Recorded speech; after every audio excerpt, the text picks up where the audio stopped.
ഗസാലി ഇമാമിന്റെ ചരിത്രത്തിൽ പറയുന്നുണ്ട്, ഒരു വിരുന്നുകാരനെയും കൊണ്ട് ഭാര്യയെ ഏൽപ്പിച്ചു. ഉപനസ്കരിക്കാനോ മറ്റോ എന്തോ ആവശ്യത്തിന് പോയി. നിസ്കാരത്തിന്റെ സമയമായപ്പോ വിരുന്നുകാരനോട് ഭാര്യ പറഞ്ഞു, സമയമായി, നിസ്കരിക്കണ്ടേ? ഇല്ല, നിസ്കാരമൊന്നുമില്ല. ഏതായാലും ഭക്ഷണം പാചകം ചെയ്തു. നിസ്കരിക്കാത്ത വിരുന്നുകാരനെ എങ്ങനെ സൽക്കരിക്കും? അങ്ങനെ ഏതു പാത്രത്തിൽ ഭക്ഷണം കൊടുക്കണമെന്ന് കൺഫ്യൂഷനായി. അവസാനം തൊട്ടടുത്ത പട്ടിക്ക് ഭക്ഷണം കൊടുക്കുന്ന പാത്രം കൊണ്ടുവന്ന് അതിൽ ഭക്ഷണം കൊടുത്തു. കാരണം നിസ്കരിക്കുന്നവർ കൈയിട്ട് കിളമ്പിയ ഒരു പാത്രം അത് പറ്റൂല ഇവന്. ഗസാലിമാമ് വന്നു കഥയൊക്കെ പറഞ്ഞു. ഭാര്യ നല്ല ആളെ കൊടുന്നാക്കിയത്, അയാൾക്ക് നിൽക്കാരൊന്നുമില്ല.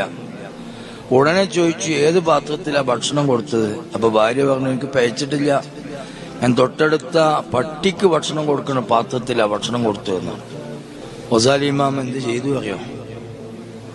ആ പാത്രം എടുത്ത് ചവിട്ടിപ്പൊളിച്ച് ദൂരെ എറിഞ്ഞിട്ട് പറഞ്ഞു, ഇനി ഇതിൽ ഒരു പട്ടിക്ക് ഭക്ഷണം കഴിക്കാൻ പറ്റില്ല എന്ന്.